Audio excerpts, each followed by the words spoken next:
চারিদিকে খালি গ্যাসের সংকট, তেলের সংকট। গ্যাসের দাম 4,500 থেকে শুরু করেছিল আগে, আর এখন সেটা হয়েছে 7,500 8। তো এর জন্যই এখন এই পদ্ধতিতে আমাদের রান্নাবান্না শুরু হয়েছে, একটার মধ্যেই সব কিছু। আর সেটা হচ্ছে প্রেশার কুকার। প্রেশার কুকার আছে বলেই কিন্তু আমাদের জীবন এতটা সহজ হয়েছে। তো আসসালামু আলাইকুম। সবাই হয়তো এটাই ভাবছে যে এখন গ্যাসের দাম অনেক বেড়ে গেছে, এর জন্যই হয়তো এইটা আমি করছি, কিন্তু না। আসলে আমি কিন্তু গ্যাসের দাম যখন কম ছিল তখন আমি প্রেশার কুকার যেমন ইউজ করতাম, আর এখনও ঠিক তেমনই করছি। প্রেশার কুকার আমার কাছে সবসময়ের জন্য খুবই ইজিয়েস্ট একটা ওয়ে লাগে, যে কারণ দিলাম আর হয়ে গেল, এত ইজি, এত তাড়াতাড়ি সব কিছু হয়ে যায় যে সেটা আর বলার নাই। এই জন্য গ্যাস বাড়ুক বা কমুক তার সাথে আমার কোনোই যায় আসে না। আমি তো আগেও যেমন করতাম তেমন ঠিক। তো দেখেন, এটা কিন্তু ভালো একটা বুদ্ধি, ঠিক না? যে একটা দিয়ে আমি কিন্তু সব কিছু সিদ্ধ করে নিলাম, যেগুলো আমার সব আলাদা আলাদা করে করতে হতো।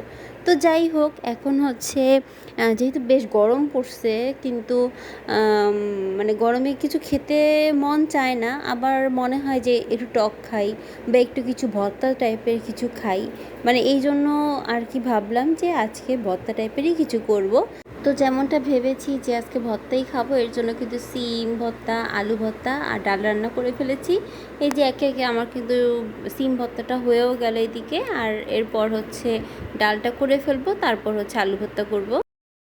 তো এই যে সিম ভর্তাটা কিন্তু হয়েই গেল কথা বলতে বলতে। এই যে আর হচ্ছে এখানে এখন ডাল, যেহেতু সিদ্ধ করার ডাল, কিন্তু রান্না করতে একদমই টাইম লাগবে না। আর জাস্ট এই যে সেদ্ধ ডালের মধ্যে পানি দিয়ে দিলাম, এখন সব ধরনের গুঁড়া দিয়ে এখন জাস্ট করে নেবো, গরম করে নিয়ে তারপর বাগারটা দিয়ে দিলে কিন্তু ডাল হয়ে যাবে। খুবই ইজি। আর না হলে যদি আমি এখন কড়াইতে দিতাম, কত যে টাইম লাগতো সেটা আল্লাহই ভালো জানে। তো যাই হোক, এখন এই যে দেখেন, এই গ্যাজাগুলো কিন্তু আমি উপর থেকে ফেলে দিচ্ছি। তো বলে যে এইটা খেলে বলে ইউরিক অ্যাসিড বেড়ে যায় শরীরে, এটা ফেলে দেওয়াই ভালো। তো যেমনটা শুনেছি ছোটোবেলা থেকে তেমনটাই করে আসছি। তো এখন কিন্তু টক ডালও রান্না হয়ে গেছে। এখন কিন্তু আমি বাগারের জন্য রসুন, তারপর পেঁয়াজ আর শুকনো ঝাল দিয়ে আমি বাগার তৈরি করে নিব। ডালের কিন্তু মেইন জিনিসই হচ্ছে এই বাগারটা।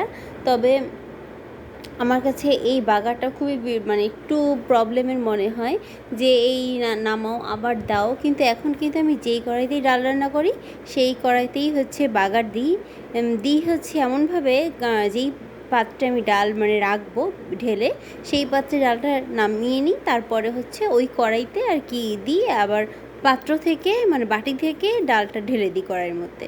তো এটা আর কি এখন করি। তো যাই হোক, এই যে এখন হচ্ছে আলু ভর্তাটা করে নিলাম। আলু ভর্তা করতে তো আসলে আর বেশি টাইম লাগার নাই।